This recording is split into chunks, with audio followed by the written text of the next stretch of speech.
आज रात अपने शरीर को पूरी तरह ढीला छोड़ दीजिए। एक गहरी सांस लीजिए और धीरे धीरे उसे बाहर छोड़ दीजिए। अब कल्पना कीजिए कि आप एक शांत जंगल के रास्ते पर चल रहे हैं। चांदनी पेड़ों की शाखाओं से छनकर धरती पर बिखर रही है। हवा में चंदन और गीली मिट्टी की हल्की सी खुश। दूर कहीं नदी बह रही है और उसकी मधुर ध्वनि मानो आपके मन की बेचैनी को अपने साथ बहाकर ले जाना चाहती है। इस शांत रात में एक युवक अकेला चल रहा था।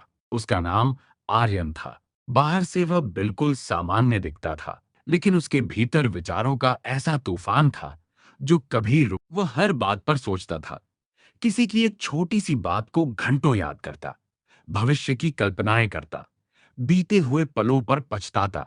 रात को सोने जाता तो उसका शरीर थक जाता, लेकिन मन जागता रहता। हर रात उसके भीतर एक ही आवाज गूंजती, अगर कल सब कुछ गलत हो गया तो। और यही प्रश्न उसे नींद से। एक दिन उसने महसूस किया कि वह जीवन नहीं जी रहा, बल्कि अपने विचारों के पीछे भाग रहा है। उसी दिन उसने निर्णय लिया कि वह उस व्यक्ति को खोजेगा जिसके बारे में लोगों ने कहा था कि उसने अपने मन को पूरी तरह समझ लिया था। भगवान बुद्ध। कई दिनों की यात्रा के बाद वह एक विशाल पीपल के वृक्ष के नीचे पहुंचा। वहां असाधारण शांति थी। कुछ भिक्षु मौन बैठे थे। उनके चेहरों पर ऐसी मुस्कान थी जो किसी कारण पर निर्भर नहीं थी। आर्यन धीरे धीरे आगे बढ़ा। उसने देखा कि एक वृक्ष के नीचे भगवान बुद्ध शांत भाव से बैठे। उनकी आंखें बंद थीं, लेकिन ऐसा लगता था जैसे उन्हें हर आने वाले का आभास पहले से हो। आर्यन उनके चरणों में बैठ गया। कुछ देर तक दोनों के बीच पूर्ण मौन रहा। आर्यन बेचैन हो उठा। उसने सोचा कि शायद बुद्ध कुछ कहेंगे, लेकिन वे शांत रहे। कुछ समय बाद बुद्ध ने धीरे धीरे आंखें खोलीं और मुस्कुराकर पूछा, तुम्हें सबसे अधिक किस बात का दुख है? आर्यन बोला, भगवान, मेरा मन कभी शांत नहीं होता। मैं हर समय सोचता रहता हूँ। मैं भविष्य से डरता हूँ, अतीत पर पछताता हूँ और वर्तमान को खो देता हूँ। कृपया मुझे बचा लीजिए। बुद्ध ने पास रखा हुआ एक मिट्टी का पात्र उठाया। उसमें स्वच्छ पानी भरा था। उन्होंने उसमें एक मुट्ठी धूल डाल दी और पात्र को जोर से हिलाया। पानी तुरंत मटमैला हो गया। फिर उन्होंने पात्र को धरती पर रख दिया और कहा, इसे देखो। कुछ देर तक दोनों मौन बैठे रहे। धीरे धीरे धूल नीचे, पानी फिर से साफ दिखाई देने लगा। बुद्ध बोले, क्या तुमने पानी को साफ करने के लिए कुछ किया? आर्यन ने कहा, नहीं। बुद्ध मुस्कुराए, यही तुम्हारे मन का रहस्य है। तुम हर विचार से लड़ते हो, इसलिए तुम्हारा मन और अधिक अशांत हो जाता है। यदि तुम उसे थोड़ी देर अकेला छोड़ दो तो विचार स्वयं शांत होने लगते हैं। आर्यन ने पूछा, लेकिन विचार अपने आप आते हैं, मैं उन्हें रोकूं कैसे? बुद्ध ने उत्तर दिया, तुम्हें उन्हें रोकना नहीं है, केवल देखना है। जैसे आकाश बादलों को रोकता नहीं, वैसे ही मन को विचारों से युद्ध नहीं करना चाहिए। बादल आते हैं, कुछ देर ठहरते हैं और फिर चले जाते हैं। यदि आकाश हर बादल से लड़ने लगे तो क्या वह कभी शांत रह पाएगा? आर्यन ने पहली बार महसूस किया कि शायद उसकी सबसे बड़ी भूल यही थी कि वह हर विचार को। बुद्ध उसे जंगल के भीतर ले गए। रास्ते में एक छोटा सा तालाब था। उसकी सतह पर चांद का प्रतिबिंब दिखाई दे रहा था। तभी हवा चली और पानी में लहरें उठ गईं। चांद का प्रतिबिंब टूटता हुआ दिखाई देने लगा। बुद्ध ने पूछा, क्या चांद टूट गया? आर्यन बोला, नहीं, केवल पानी हिल गया है। बुद्ध ने कहा, जब तुम्हारा मन अशांत होता है तब तुम्हें लगता है कि जीवन टूट गया है। वास्तव में जीवन नहीं टूटता, केवल मन की सतह पर लहरें उठती है। कुछ दूर चलने पर उन्होंने एक वृद्ध माली को देखा। वह बड़े प्रेम से सूखे पौधों को पानी दे रहा था। बुद्ध ने पूछा, तुम सूखे पौधों को क्यों सींचते हो? माली बोला, क्योंकि यदि मैं उन्हें आज छोड़ दूं तो वे कल कभी हरे नहीं होंगे। बुद्ध ने आर्यन की ओर देखा और बोले, अपने मन को हर दिन भय, चिंता और कल्पनाओं का पानी देते हो, फिर आश्चर्य करते हो कि बेचैनी क्यों बढ़ रही है। जिस विचार को तुम रोज सींचोगे वही तुम्हारे जीवन का वृक्ष बन जाएगा। यह सुनकर आर्यन की आंखों में आंसू आ गए। उसने स्वीकार किया कि वह वर्षों से अपने भय को ही पोषित कर रहा था। बुद्ध ने उसके कंधे पर हाथ रखा और कहा, मन को बदलने की शुरुआत किसी बड़े चमत्कार से नहीं होती। वह केवल एक जब अगली बार कोई डर तुम्हारे भीतर आए, तो तुरंत उसके पीछे मत भागना। पहले गहरी सांस लेना, अपने पैरों के नीचे धरती को महसूस करना, हवा को महसूस करना। फिर स्वयं से पूछना, क्या ये विचार सच है या केवल मेरा भय बोल रहा है? उस रात आर्यन पहली बार बुद्ध के आश्रम में रुका। वर्षों बाद उसे ऐसी नींद आई जिसमें कोई डर नहीं था, कोई भविष्य नहीं था, कोई पछतावा नहीं था, केवल गहरी शांति थी।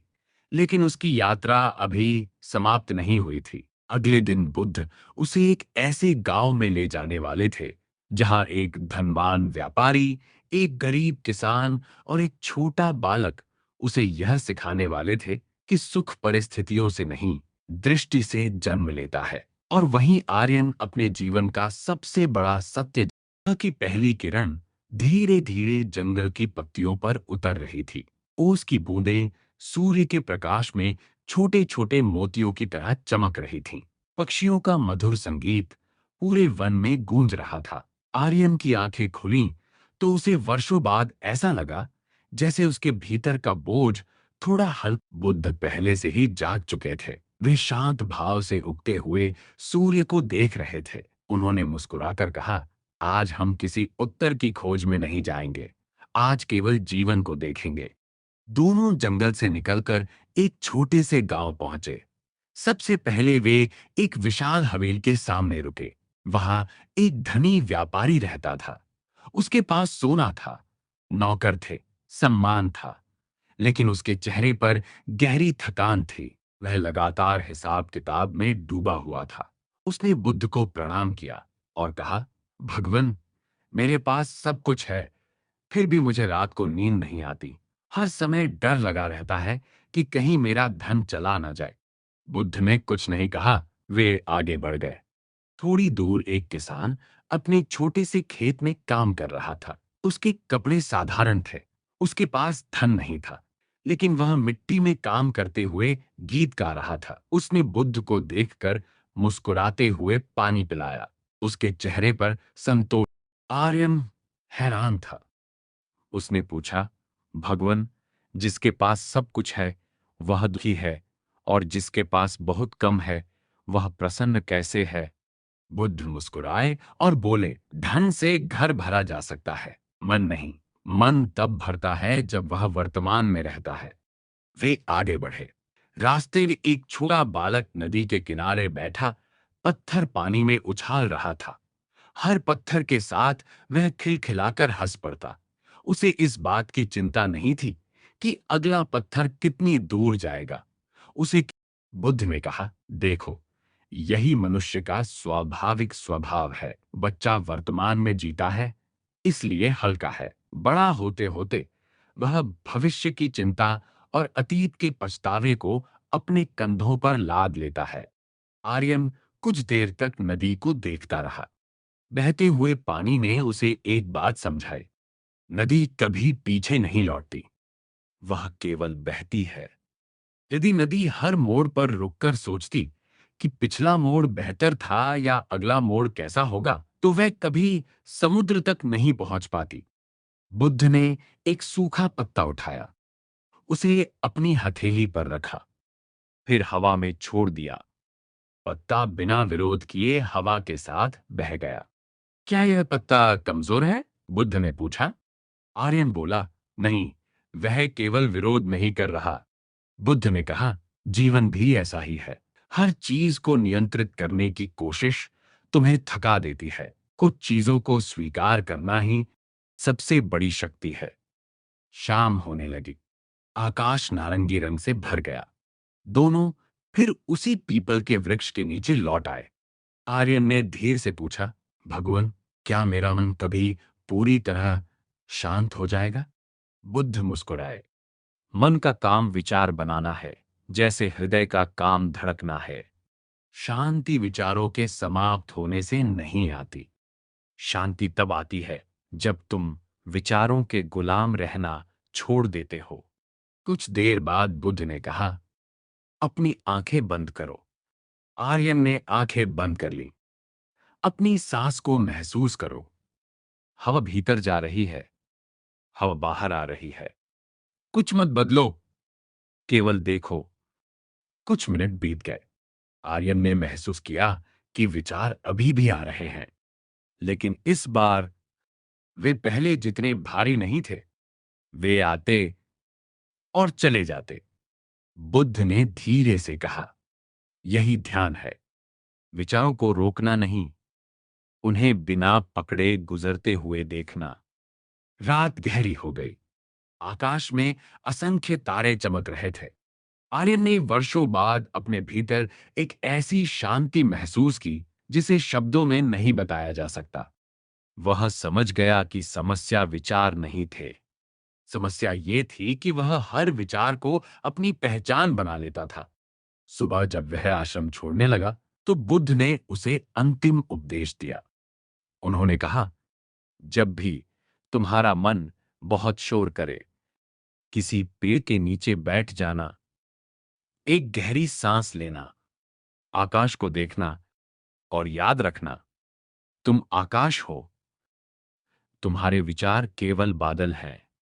बादल कभी भी आकाश को नुकसान नहीं पहुंचा सकते। आर्यन ने बुद्ध के चरणों में प्रणाम किया।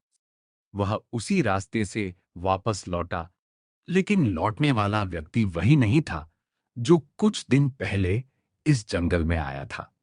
उसके पास अब भी भविष्य था। उसके पास अब भी चुनौतियां थीं। उसके पास अब भी विचार थे, लेकिन अब उसके पास एक नई दृष्टि भी थी। जब भी कोई चिंता उसके मन में आती, वह मुस्कुराता, एक गहरी सांस लेता और स्वयं से कहता, यह केवल एक विचार है, मैं नहीं। उस दिन से उसके जीवन की समस्याएं समाप्त नहीं हुई, लेकिन उनका उस पर अधिकार समाप्त हो गया।